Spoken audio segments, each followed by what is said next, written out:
श्री स्वामी समर्थ. जयशंकर. आता 17 मेपासून अधिक मास चालू होतो आहे. या अधिक मासात प्रत्येक मुलगी आपल्या आईची ओटी भरत असते.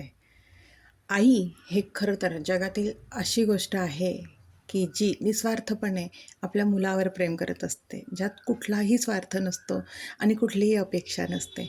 जगातील इतर नाते बाजूला आणि आईचं नातं बाजूला. ज्यांना आई नसते ना, त्यांना आईची किंमत असते.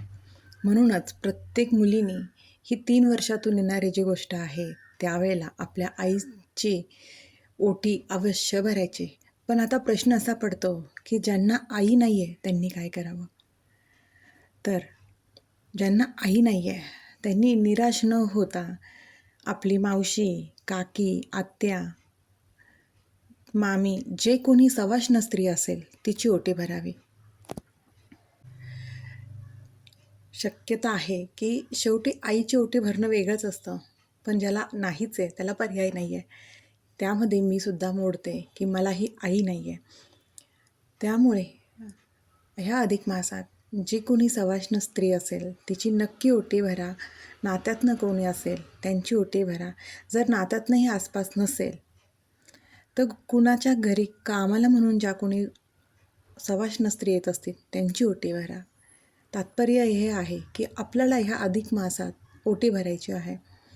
आईची तर भरायचीच आहे, पण ज्यांना आई नाही आहे त्यांनी हा पर्याय करावा.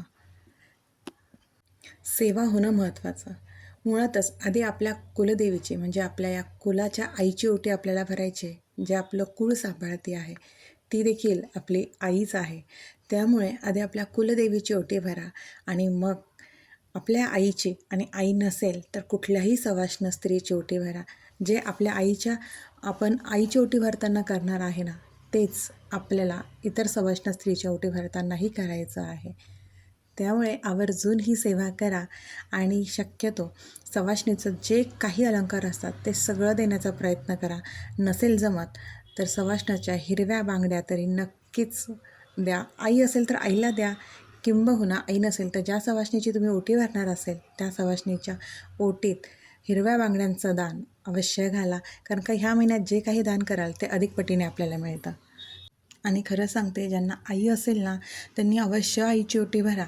कारण का तुमच्या नशिबाने, देवांच्या कृपेने तुम्हाला आईचं प्रेम अजूनपर्यंत मिळते, तर त्या मुलीने आपल्या आईची ओटी अवश्य भरावी. ज्यांना आई नाही आहे ना त्यांना त्याची किंमत नक्कीच कळत असते. श्री स्वामी समर्थ. अशक्य ही शक्य करतील स्वामी.